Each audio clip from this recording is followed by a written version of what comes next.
Bismillahirrahmanirrahim. Assalamualaikum warahmatullahi wabarakatuh. Perkenalkan, nama saya Muhammad Farhanatullah dari Ekonomi Syariah semester 5. Saya akan diberi tugas untuk membuat video profesi hukum dan kode etik profesi.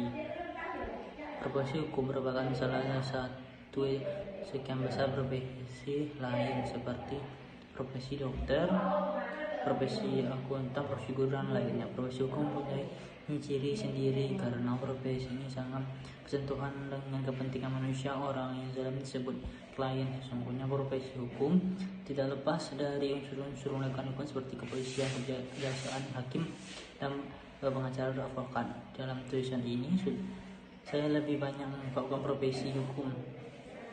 Secara umum, profesi hukum ini semakin berkembang dan macam-macam. Misalnya advokat.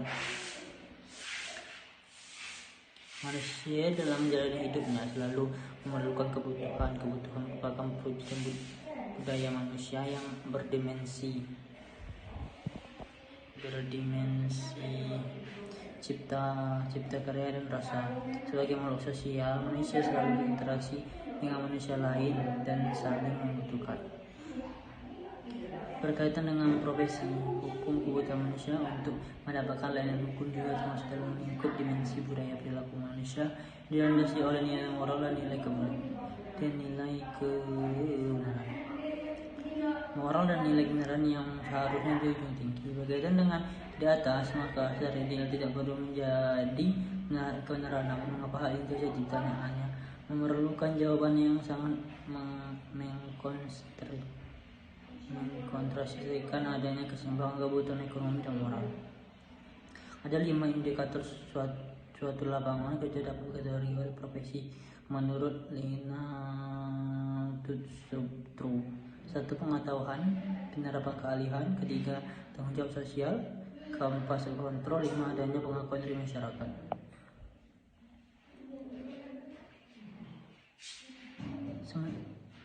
Profesi hukum mempunyai keterkaitan dengan bidang-bidang hukum yang terdapat dalam negara kesatuan Republik Indonesia. Misalnya kehakiman, kejaksaan, kepolisian, Mahkamah Agung, serta Mahkamah Konstitusi. Yang pertama, nilai moral profesi hukum. Yang pertama, kejujuran, autentik, bertanggung jawab, kemandirian moral, dan keberanian moral. 2. Etika profesi hukum. Kehidupan manusia dapat memerlukan etika sosial. Selalu ada bertopang pada norma tata hukum yang berada dalam manusia melakukan interaksinya tidak jalan dalam kerangka norma atau aturan yang ada. Menurut Nota Hamjo, dalam melakukan kewajiban proporsional hukum perlu memiliki yang pertama sikap manusiawi, yang kedua sikap adil, yang ketiga sikap patut, yang keempat sikap jujur. Masalah profesi hukum itu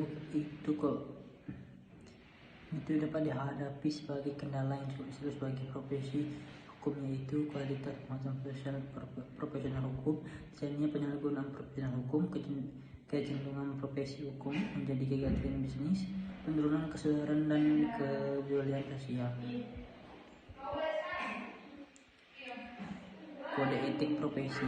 Menurut Abdul Qadir, kode etik profesi merupakan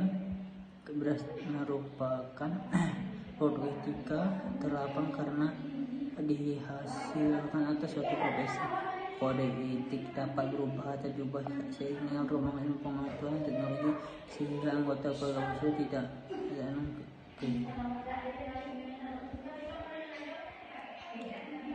kesimpulannya, profesi merupakan suatu bidang pekerjaan dilandasi oleh pendidikan keahlian khusus sebagai mata pencarian kehidupan terhadap profesi hukum. Selain yang dibekali oleh pendidikan khusus di bidang hukum, juga ditentukan dengan menggunakan nilai moral yang kaum sangat mengabdi yang luhur. Orang profesi hukum untuk memberikan bantuan hukum kepada orang yang tersandung masalah hukum. Orang yang membutuhkan bantuan hukum disebut klien. Bantuan hukum terhadap klien dimaksudkan guna menghindari kewenangan aparat penegak hukum terhadap orang-orang yang terlibat masalah. Pengembang profesi hukum harus memberikan pelayanan yang prima kepada klien dengan hasil nilai moral dan nilai moral untuk menghindari dan tidak minimalisir menghindari penyimpangan atau penyalahgunaan tujuan profesi hukum. Dibutuhkan tatanan hukum sebagai patokan dalam menjalankan tugas profesi hukum. Tuntunan hukum sebagai patokan menjalankan profesi hukum disebut kode etik profesi hukum, dijadikan sebagai kontroversial, mencegah campur tangan pihak lain serta menghindari kesalahpahaman atau konflik baik internal profesi hukum atau yang disebut klien. Demikian yang saya simpulkan tentang 3 profesi hukum. Kurang saya mohon. Assalamualaikum.